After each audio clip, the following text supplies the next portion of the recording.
They were watching for tanks. They were listening for artillery. That's why they never saw it coming. In December 1944, German units moved toward what intelligence labeled a harmless American supply route. Just trucks. Just logistics. What destroyed them wasn't a breakthrough weapon. It wasn't a new doctrine. It was a naval gun mounted on a truck, used in a way German training never prepared them to recognize.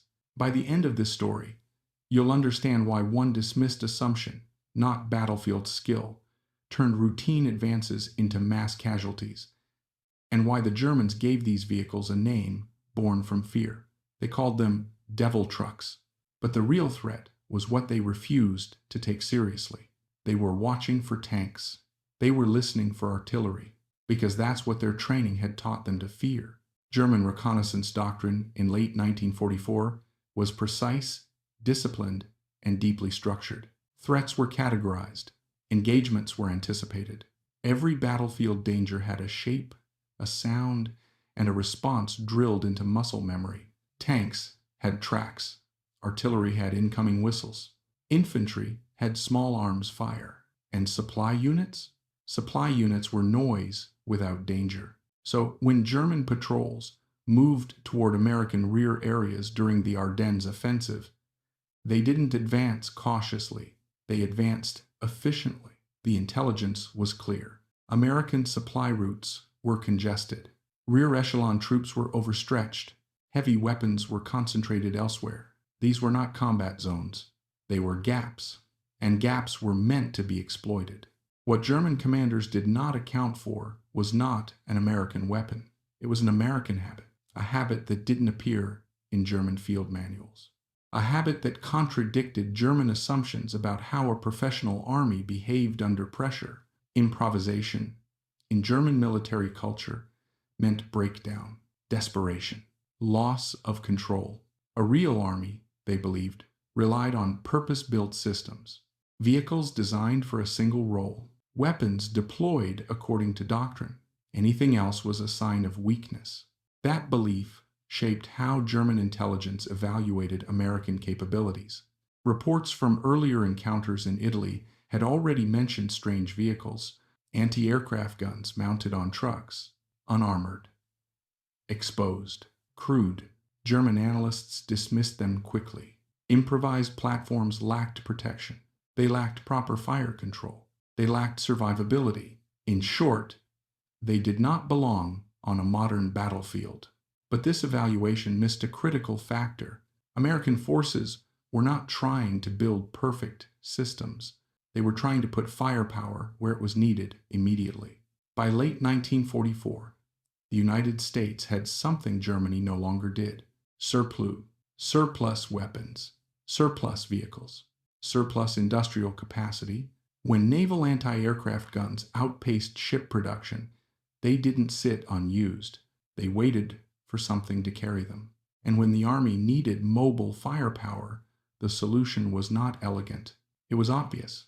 Put the gun on a truck. Not as a prototype, not as an experiment, as a solution that could be repeated hundreds of times. To German planners, this made no sense. Naval guns belonged on ships. Anti-aircraft weapons belonged in fixed batteries or carefully engineered self-propelled platforms. Mounting them on commercial trucks violated every principle of design discipline, which is exactly why it worked. When German patrols approached American supply routes in December 1944, they saw what their training told them to see. Trucks meant logistics. Logistics meant low resistance. They did not look for naval firepower at ground level. They did not listen for the sound of a weapon designed to engage aircraft at thousands of feet. And when that sound appeared, a sharp, mechanical whine that didn't belong to tanks or artillery, their training had no category for it. That moment of hesitation mattered, because the first shell did not give them time to adapt. It did not give them time to reassess. It arrived with the force and fragmentation of a weapon never intended for infantry formations.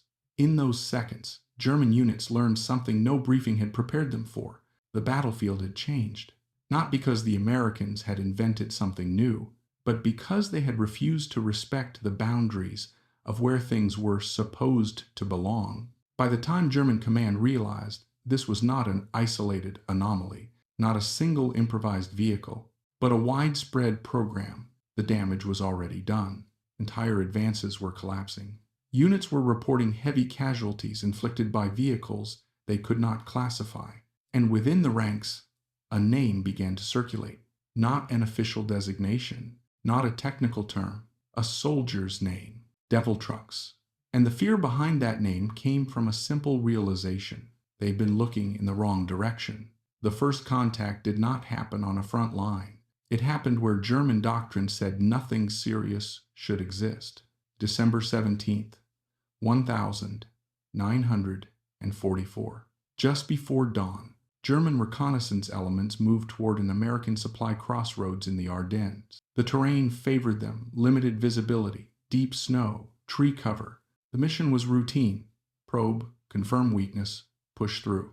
What they did not know was that the supply route had already been repurposed. Attached to American logistics units were crews that did not belong there. They wore different insignia. They spoke in unfamiliar terminology. They were Navy gunners. Their vehicle was not armored. It was not hidden behind sandbags or dug into prepared positions. It stood in the open, engine idling. A standard GMC 6X6 truck parked like any other supply vehicle, except for what sat on its flatbed. A 3-inch 50 caliber naval gun. The weapon had been designed to defend destroyers from aircraft moving hundreds of miles per hour. Its purpose was precision, speed, and destructive force at altitude. Against infantry at ground level, the gun was absurdly overpowered. The German patrol approached to within approximately 400 yards. From their perspective, nothing had changed. No increase in small arms fire. No armored silhouettes. No artillery preparation. Then the truck's commander raised his binoculars. The order he gave was not an army command. It was naval. Target bearing. Range. High explosive. Fire for effect. The first round detonated among the German formation. The explosion did not resemble mortar, fire, or grenades. It was closer to naval bombardment compressed into a single point. Fragments traveled farther than expected. The concussion knocked men off their feet even outside the kill radius. Snow, earth, and debris filled the air. Before the survivors could understand what had happened, the second round followed. Then the third. The gun crew worked automatically. Their training had been drilled for aircraft that allowed no margin for error. Loading, ramming, traversing, firing, each motion practiced until it required no conscious thought. In less than a minute, the patrol ceased to function as a unit. Men who had advanced in formation now scattered instinctively. Some attempted to return fire. Others dropped flat, unsure where the threat even was. There was no enemy line to engage. There was only a truck, and that was the problem. German training had no response for a vehicle that looked vulnerable, but delivered firepower associated with heavy artillery. Anti-tank weapons were not positioned. Artillery observers were not ready. Infantry tactics assumed suppression by small arms, not annihilation by high explosive shells. The psychological shock was immediate. This was not a weapon they could close with. It was not a position they could overrun. It fired, and then it paused. Then it fired again. The intervals were short, controlled, deliberate. Within minutes, the engagement was over. Of the original patrol, only a handful escaped. They withdrew not in formation, but in fragments, each survivor carrying a different version of the same report. They had been hit by artillery. They had been hit by naval guns. They had been hit by something mounted on a truck. At the company level, the report was dismissed. Panic, confusion, misidentification. But similar reports began to arrive from other sectors, different locations, different units. The details varied, but the core description did not. American trucks, delivering disproportionate firepower, mobile, fast, impossible to predict. By mid-morning, German commanders were forced to reconsider earlier assessments. These were not isolated improvisations. They were not one-off solutions. They were appearing across the breakthrough zone. And unlike tanks or artillery, they did not announce their presence in advance. They appeared where supply vehicles were expected. They fired like warships, and they vanished before counterfire could be organized. The first engagement revealed something more important than casualties. It exposed a vulnerability in German perception. Their doctrine assumed that danger followed recognizable forms, that firepower belonged to certain silhouettes, that supply vehicles were not combat assets. The Americans had violated that assumption, not by inventing a new weapon, but by moving an existing one into a place where it should not have been. By the time German intelligence began to adjust its threat models, the damage was already compounding. Entire advances slowed. Reconnaissance hesitated. Units reported encountering unknown weapons with increasing frequency. And among the troops themselves, a word began to circulate. Not from headquarters, not from doctrine, from survivors. A name that explained the fear better than any technical description ever could. Devil trucks. At first, German command treated the reports as noise. Battlefields generated confusion. Men exaggerated under fire. New weapons were often misidentified. That explanation worked until the pattern emerged. By the evening of December 17th, similar encounters were being reported across multiple sectors of the Ardennes. Not in one place, not tied to one unit. Different formations, different roads, the same description. American trucks delivering firepower far beyond what infantry units should face. Heavy explosions, rapid engagement, immediate displacement. German intelligence officers began compiling the reports side by side. What they saw was not a breakthrough weapon. It was not a secret prototype. It was something far more disturbing. Consistency. These vehicles appeared wherever American supply traffic moved. Near crossroads, along forest roads. At choke points, German units assumed were weakly held. They were not massed like artillery. They did not advance like armor. They waited, and when they fired first. German analysts revisited earlier dismissals from Italy and southern France. The improvised truck-mounted guns they had waved away months earlier now looked different, not crude, not desperate, systematic. The Americans were not building a single solution. They were building many versions of the same idea. Some trucks carried quad, 50 caliber machine guns. Others mounted 37mm cannons. Some carried naval anti-aircraft guns that had never been intended for ground combat. There was no standard silhouette, no predictable configuration. From a reconnaissance perspective, this was a nightmare. German units relied on identifying threats quickly. Tank, half-track, artillery piece. Each category had a response, but these vehicles did not fit. They looked like logistics until they fired, and by then it was too late to react. German command attempted to adapt. Tactical guidance was issued. Engage truck-mounted guns with anti-tank weapons. Suppress with artillery. Avoid infantry assaults. On paper, the countermeasures were sound. In reality, they were impossible to apply consistently. Anti-tank weapons were prioritized for armored threats. Artillery was already stretched thin, supporting the offensive. Air support was limited by weather and fuel shortages. And most importantly, the gun trucks did not stay long enough to be targeted. They fired. They displaced. They reappeared elsewhere. By the time observers identified a firing position and relayed coordinates, the truck was gone. This mobility created a psychological effect disproportionate to the actual number of vehicles. German units began to hesitate before advancing along supply routes. Reconnaissance slowed. Reports became more cautious. What had once been considered gaps now felt dangerous. The trucks did not need to destroy entire formations to be effective. They needed only to disrupt tempo, and they did. German commanders faced a problem they had not trained for. They were fighting an enemy that refused to present a stable target.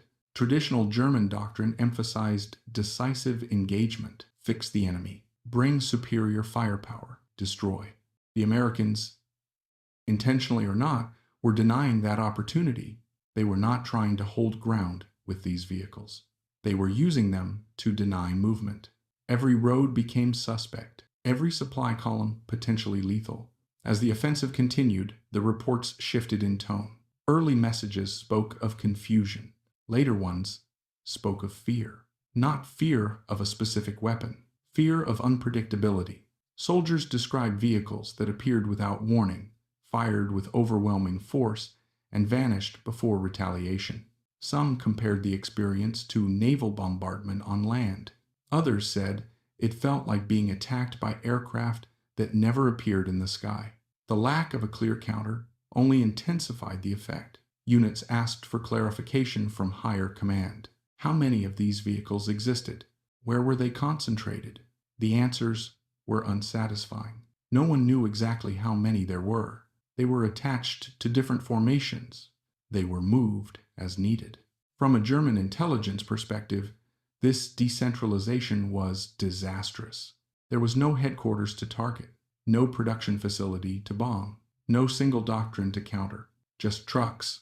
By December 18th, the term devil trucks had begun circulating informally among German units. It did not originate from propaganda. It came from the troops themselves. The name reflected something more than casualties. It reflected a realization. The Americans were not fighting the war the way Germany expected them to fight it. And expectation in combat was everything. German forces were trained to respond quickly to known threats. When the threat did not match training categories, hesitation crept in. Not because the soldiers were weak, but because the situation violated the logic they relied on to survive. That hesitation, seconds at a time, was enough. By the time German command acknowledged that the truck-mounted guns represented a systemic capability rather than isolated improvisation, the Ardennes offensive was already losing momentum, not from a single decisive blow, but from a series of disruptions that slowed advances, broke formations, and eroded confidence. The shock had become a pattern, and patterns, once recognized, carry a different kind of danger, because now the Germans knew the devil trucks existed. They just didn't know where the next one would appear. Once the pattern was recognized, the encounters did not decrease. They multiplied. The initial shock had come from naval guns mounted on trucks, but that was only one variant. As German units pushed deeper into the Ardennes, they began encountering a wider range of American truck-mounted weapons, each one reinforcing the same lesson. The most feared among them did not fire shells. They fired walls, quad, 50 caliber machine guns, 4 heavy machine guns mounted in a powered turret, capable of rotating smoothly in any direction, each gun firing between 400 and 500 rounds per minute. Combined fire rate, more than 2,000 rounds per minute. This was not suppressive fire. It was erasure. German infantry learned this near Bastogne. Forest approaches that had provided cover for generations of soldiers suddenly became death traps.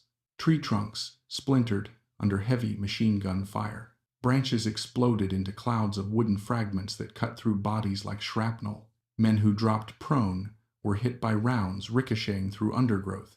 Those who sought cover behind trees found the trees disintegrating. This was not a battlefield environment they had trained for. Heavy machine guns were expected to pin, not to annihilate. Reports from German units began to change tone again. They no longer described single catastrophic engagements. They described sustained denial of movement. Any attempt to infiltrate through wooded terrain risked contact with truck-mounted guns that could arrive faster than infantry could reposition. The trucks were fast. On roads, they could reach speeds no tracked vehicle could match. They appeared where German commanders believed they had achieved temporary freedom of maneuver, and when they opened fire, they did not need to remain exposed. They fired. They repositioned. They returned. German artillery struggled to respond. Observers had seconds to identify firing positions. Coordinates had to be relayed. Guns had to be laid. By the time shells arrived, the truck had moved. This shoot and displace behavior was not the result of doctrine. It emerged organically. The crews learned quickly. They discovered that firing 3 to 5 bursts or rounds was enough to break an attack. Anything longer invited counterfire. Mobility replaced armor. German units attempted adaptation. Anti-tank teams were ordered forward. But anti-tank weapons were designed to engage slow, armored vehicles at predictable ranges. Truck-mounted guns did not behave that way. They did not approach head-on. they did not remain in view. They did not present a stable silhouette. When German units tried to mass fire against them, they often found nothing to shoot at. The trucks had already moved. What made the escalation particularly dangerous was not just firepower, it was variety. Some trucks mounted quad, 50 secondes. Others carried 37mm cannons paired with machine guns. Still others mounted 40mm weapons originally intended to protect ships from air attack. Each configuration excelled against infantry, and none looked the same.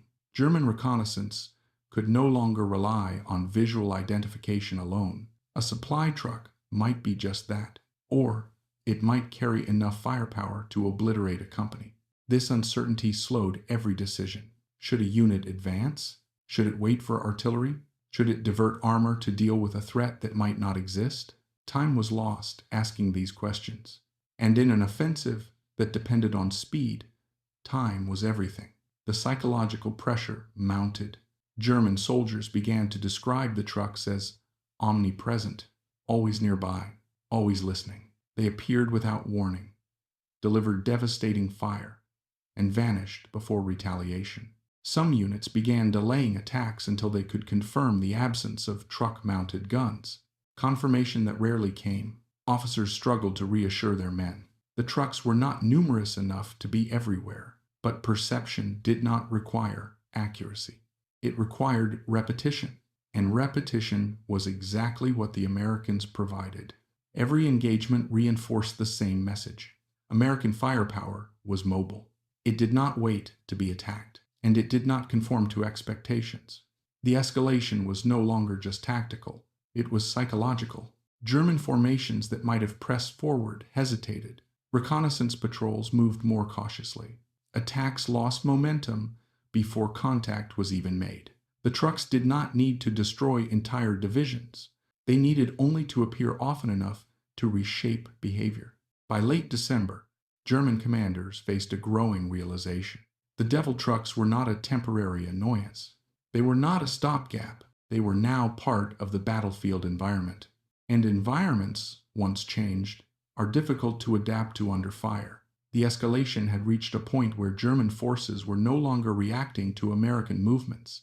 They were reacting to the possibility of American firepower, and that possibility followed every road, every forest edge, every supply route they had once considered safe. The damage was no longer measured in destroyed units. It was measured in hesitation. By late December, German commanders noticed a shift that numbers alone could not explain. Units were arriving late to objectives.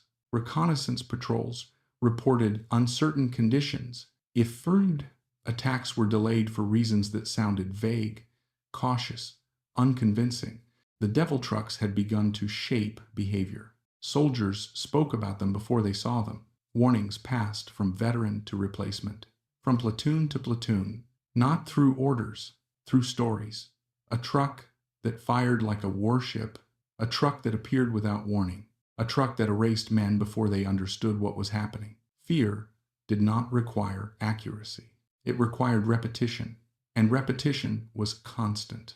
German infantrymen learned to associate certain sounds with death: the heavy mechanical clatter of quad machine guns, the sharp, unfamiliar crack of naval artillery at ground level. These were not sounds their training prepared them to interpret calmly.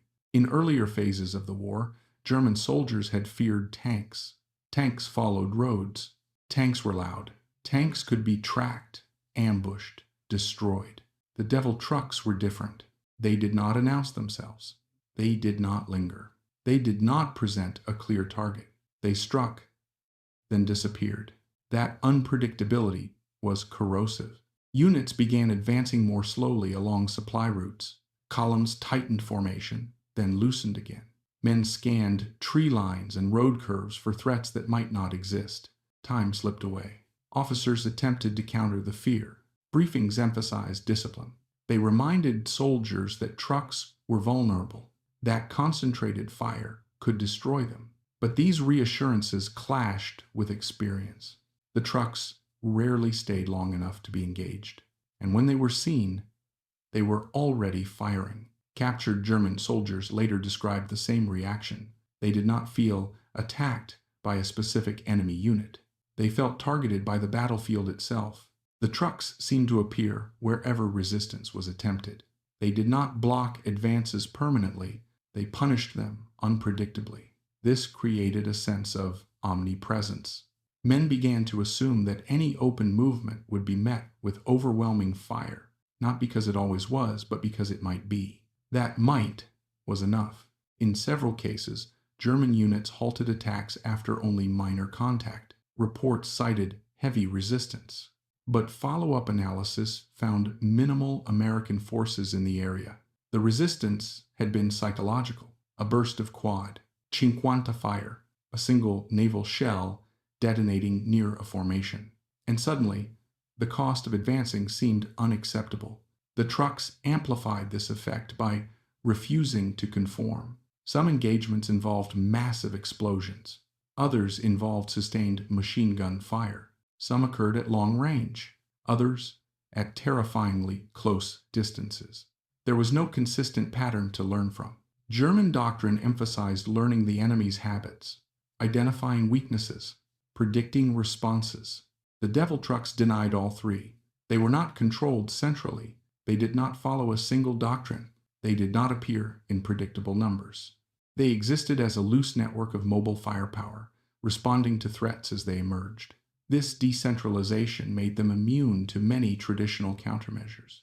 There was no headquarters to strike, no supply depot whose destruction would neutralize them, no single unit whose elimination would remove the threat. They were simply there. The cumulative effect was exhaustion. German soldiers were already strained by weather, supply shortages, and constant movement. Now they carried an additional burden: uncertainty. Every road march felt exposed. Every pause felt temporary. Some officers noted a decline in aggressiveness.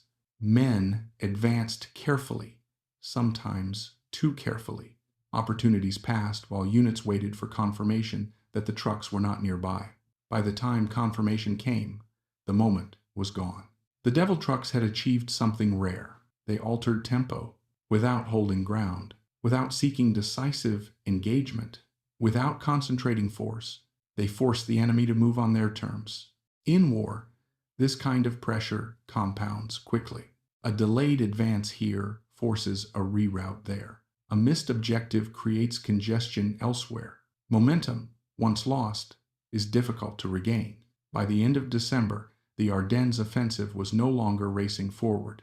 It was grinding. Not because German forces lacked courage, not because they lacked skill, but because they no longer trusted the ground in front of them. The fear was not irrational, it was informed. Every hesitation was backed by memory. Every pause justified by someone else's experience. The Devil trucks did not need to be everywhere. They needed only to exist often enough to be believed. And belief, once established, does the rest of the work on its own. By the time German commanders understood the psychological effect, the material reality had already locked into place. This was no longer a problem that could be solved tactically. It was a problem of numbers. German doctrine assumed that dangerous weapons were rare. That heavy firepower required complex platforms. That complexity limited quantity. Those assumptions had held true for most of the war. They did not hold against the American system. The trucks carrying the Devil guns were not special vehicles. They were standard GMC 6x6 cargo trucks, the same ones hauling food, fuel, and ammunition across Europe. Hundreds of thousands existed. Spare parts were everywhere. Drivers knew how to keep them running in mud, snow, and cold. When one broke down, another replaced it. The weapons were not rare either. Naval anti-aircraft guns had been produced in the thousands, machine guns by the tens of thousands, ammunition by the millions. None of this required new factories. None of it required new supply chains. The Americans were not diverting resources. They were redistributing them. From the German perspective, this was devastating. There was no production bottleneck to exploit, no critical component whose destruction would slow deployment. Destroying one truck did not matter. Another would appear. This was the core difference. German weapons programs focused on excellence. They produced finely engineered systems that performed brilliantly when present. But presence was the problem. Complex vehicles took time to build. They required specialized crews. They demanded maintenance infrastructure that no longer existed in sufficient quantity. The Americans bypassed all of that. They accepted vulnerability in exchange for availability. The Devil trucks were not armored enough to survive direct hits. They were not meant to. They were meant to move faster than the enemy could respond. And there were enough of them that losing some did not change the equation. German commanders attempted to calculate the threat. How many trucks existed? Where were they concentrated? Could they be neutralized by prioritizing certain sectors? The answers were unsatisfying. The trucks were spread across units, assigned as needed, moved constantly. They did not belong to a single branch. They did not answer to a centralized command structure. From an intelligence standpoint, this was chaos. Traditional countermeasures relied on predictability. If you knew where artillery was deployed, you could plan around it. If you knew where armor was concentrated, you could avoid it or counter it. But truck-mounted guns defied mapping. They followed logistics. They followed movement. They followed opportunity. Wherever American supply flowed, firepower could appear. German planners faced a brutal realization. They were fighting an enemy whose strength increased as the front expanded.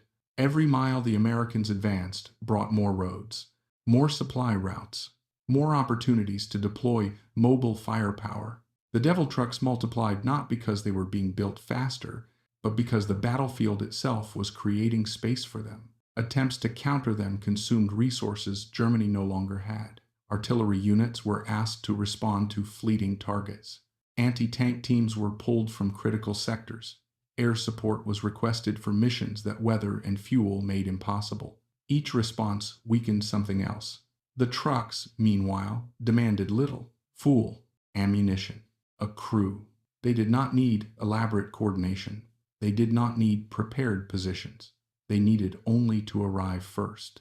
By early January, German officers began to describe the problem in fatalistic terms, not as a threat to be eliminated, but as a condition to be endured. Reports acknowledged that truck-mounted guns could not be suppressed everywhere, that advances would have to proceed despite the risk. But risk without control is corrosive. Units advanced knowing that any delay could bring sudden, overwhelming fire. They knew that even successful movement might be punished unexpectedly. This knowledge drained initiative. The offensive lost coherence, not from one decisive engagement, but from the accumulation of small disruptions, each caused by a system that was too simple to break. The Americans had created something Germany could not counter effectively, not because it was superior, but because it was sufficient and numerous. The Devil trucks represented a form of warfare that German doctrine had not prepared for. Not elegant, not centralized, not controllable. They were a manifestation of industrial reality. When weapons, vehicles, and logistics exist in surplus, they can be recombined endlessly. And when that happens, the enemy is no longer fighting individual systems. They are fighting inevitability. By the time German command accepted this, the window for adaptation had closed. The trucks were no longer a surprise. They were a fact, and facts in war do not negotiate. By early January 1945, the Devil trucks were no longer confined to one role. They were not just ground killers. They were not just ambush weapons. They became something far more dangerous. They collapsed the boundary between air and ground combat. When weather cleared over the Ardennes, German planners saw an opportunity.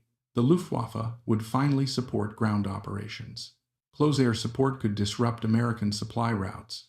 Aircraft could do what artillery could not: hunt moving targets. On paper, it made sense. In practice, it failed. Because the same vehicles terrorizing infantry were built for this moment, the truck-mounted guns had been designed for aircraft. Their crews had trained to track fast-moving targets, to lead shots precisely, to fire continuously under pressure. Against planes diving at treetop level, these skills mattered. When German aircraft appeared over American columns, they did not face scattered rifle fire. They flew into dense, coordinated walls of tracers, quad, .50 caliber guns stitched the sky with visible streams of fire. 40 millimeters and 37 millimeters cannons threw explosive shells upward at terrifying rates. Naval guns never meant for ground combat proved brutally effective against low-flying aircraft. Pilots described the experience in stark terms. They did not speak of isolated bursts. They spoke of zones, areas where entering meant immediate damage. Tracer fire appeared solid. The sky seemed filled with metal. Aircraft were hit repeatedly in seconds. Some crash-landed far from the target area. Others never returned. This changed Luftwaffe behavior almost immediately. Pilots began aborting runs earlier. Attack angles grew shallower. Time over target shrank. Support that ground units depended on became unreliable. The Devil trucks had done something rare. They had denied airspace using trucks. At the same time, nothing about their ground role diminished. When aircraft pulled back, the trucks turned their guns back toward infantry. The same quad, 50 seconds that filled the sky now shredded tree lines. The same cannons that tracked aircraft tore through formations. German units now faced a threat that could engage them from above and ahead. This compounded the psychological pressure. Normally, soldiers could at least take comfort in separation. Air threats came from the sky. Ground threats came from the front. The Devil trucks erased that separation. They were everywhere the enemy moved. This dual capability also frustrated German planning at higher levels. Requests for air support became riskier. Requests for artillery competed with anti-aircraft priorities. Commanders were forced to choose which threat to address, often guessing wrong. Meanwhile, the trucks required no such decisions. They responded to what appeared. If aircraft arrived, they fired upward. If infantry advanced, they fired forward. No redeployment, no reconfiguration, just fire. German intelligence struggled to quantify the effect. Aircraft losses increased, but, more importantly, mission success rates declined. Ground attacks lacked coordination. Air support arrived late or not at all. The trucks did not need to destroy the Luftwaffe. They only needed to disrupt it. And disruption was enough. By mid-January, German pilots reported avoiding certain areas entirely, not because they were heavily defended in traditional terms, but because the risk was unpredictable. A single supply column might contain multiple gun trucks, or none. There was no way to know until it was too late. This uncertainty mirrored what infantry units already felt. Every movement carried invisible risk. Every approach might trigger overwhelming fire. The Devil trucks had achieved full spectrum pressure. They did not dominate the battlefield through presence alone. They dominated it by uncertainty. German forces could no longer rely on air superiority where it still existed. They could no longer rely on ground maneuver where it mattered. The environment itself had become hostile, and this environment favored the side that could move faster, adapt quicker, and replace losses effortlessly. The Americans. The trucks symbolized this shift perfectly. They were not elegant.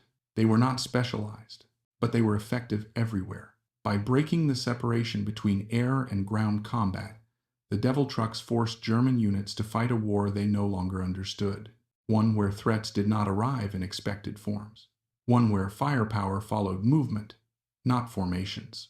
By the time German command attempted to adapt Doctrine to this reality, the window had passed. The Devil trucks had already reshaped the battlefield, not by overwhelming force in one place, but by denying safety in every place. By January 1945, German commanders were no longer dealing with a single problem. They were dealing with a collapse of boundaries. For most of the war, combat followed rules that both sides understood. Ground forces fought on the ground. Aircraft ruled the air. Those roles were separate, and German planning depended on that separation. When weather grounded Allied aircraft during the Ardennes offensive, German leadership believed they had found space to maneuver. Without constant air attack, columns could move, reserves could shift, momentum could be restored. That window did not last, because the Devil trucks did not care where the threat came from. When skies cleared, German aircraft began flying low-level missions against American supply lines. They expected scattered rifle fire, maybe light machine guns. Instead, they flew into organized, disciplined anti-aircraft fire, not from fixed batteries, not from airfields, from trucks. Vehicles moving with supply columns suddenly erupted into dense walls of tracers. Quad 50 caliber guns filled the sky with continuous streams of fire. 37 millimeters and 40 millimeters cannons threw explosive shells into attack paths. Pilots described the same sensation repeatedly. There was no gap to exploit, no safe angle of approach. The fire did not come from one point. It came from everywhere. Aircraft were hit within seconds of beginning their dives. Some were damaged badly enough to crash far from the target area. Others were forced to abort missions before releasing ordnance. What mattered most was not how many planes were destroyed. It was how many missions failed. German air support became unreliable at precisely the moment ground forces needed it most. And while aircraft pulled away, nothing changed below. The same vehicles that denied airspace continued denying ground movement. This dual role was devastating. Infantry could no longer assume that lack of air cover meant safety. Pilots could no longer assume that supply routes were lightly defended. The battlefield had become continuous. There was no rear, divis, no safe corridor, no predictable threat axis. The Devil trucks moved with American logistics, but they were not passive. They hunted opportunity. When German infantry attempted infiltration through forest approaches, truck-mounted guns arrived faster than foot soldiers could reposition. When German units massed for attacks, mobile firepower broke formations before contact. The trucks did not need coordination with higher command. They reacted locally. That autonomy mattered. German doctrine emphasized centralized control. Orders flowed downward. Adaptation required approval. The Devil trucks bypassed all of that. If a crew saw movement, they engaged. If counterfire threatened, they moved. This speed of decision compounded their physical impact. German officers began reporting a strange inversion. They were no longer planning operations based on terrain or objectives. They were planning around the possibility of mobile firepower. Routes were chosen not for efficiency, but for perceived safety. Attacks were delayed until conditions felt right. Often, those conditions never came.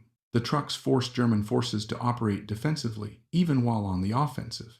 This had strategic consequences. The Ardennes attack depended on rapid advances. Fuel shortages meant delays were lethal. Every hour lost reduced the chance of reaching critical river crossings. The Devil trucks did not stop the offensive outright. They slowed it. They bent it. They disrupted it. And disruption, repeated across dozens of units, became decisive. German soldiers later described the experience with a specific frustration. They could fight tanks. They could endure artillery. They could adapt to air attack. But they could not fight something that appeared everywhere and belonged nowhere. A truck was not supposed to do this. That expectation was the trap. The Devil trucks worked because they attacked assumptions, not just formations. They turned ordinary terrain into danger zones. They erased the distinction between support units and combat units. Every American vehicle became suspect. By the time German command recognized that air superiority no longer guaranteed freedom of movement and that ground superiority no longer guaranteed control, the campaign was already slipping away. The sky no longer belonged to anyone. The ground no longer obeyed doctrine, and the trucks kept moving, not as symbols, not as legends, but as tools doing exactly what they were meant to do: deliver firepower wherever it was least expected. When the fighting ended, the Devil trucks did not receive a parade. There were no official commendations, no dedicated chapters in doctrine manuals, no single unit to celebrate. Most of the trucks were quietly dismantled. The guns were removed. The flatbeds restored. The vehicles returned to hauling fuel, ammunition, and supplies. To anyone looking later, they appeared unremarkable. That was fitting, because the Devil trucks were never meant to be remembered as symbols. They were meant to work. The crews dispersed quickly. Navy gunners were reassigned back to ships. Army anti-aircraft crews returned to their battalions. Some men went home. Others went on to fight in different roles. Few spoke openly about what they had done, partly because the war moved on, partly because their work didn't fit familiar narratives. They hadn't charged beaches. They hadn't stormed cities. They had sat behind truck-mounted guns and waited. And when something moved where it shouldn't, they erased it. German veterans carried the memory differently. In post-war interviews and memoirs, references to the Devil trucks appeared unexpectedly, often brief, often emotional. They were described not as a clever weapon, but as an insult, a reminder that the enemy could turn anything into firepower. That humiliation lingered. The trucks symbolized something German officers struggled to accept even after the war. They had not been defeated by superior tactics. They had not been outmatched man for man. They had been overwhelmed by a system that did not respect boundaries. A system that treated weapons, vehicles, and manpower as interchangeable components, and that lesson did not fade. In the years after the war, militaries around the world absorbed the implications quietly. No one built monuments to truck-mounted guns. Instead, they copied the idea. Commercial vehicles were adapted for combat roles. Weapons were mounted wherever weight and space allowed. Flexibility replaced perfection. The principle was simple. If you can move firepower faster than the enemy can respond, you don't need elegance. You need presence. That principle resurfaced repeatedly. In later conflicts, forces mounted heavy machine guns on transport trucks. They added missiles to light vehicles.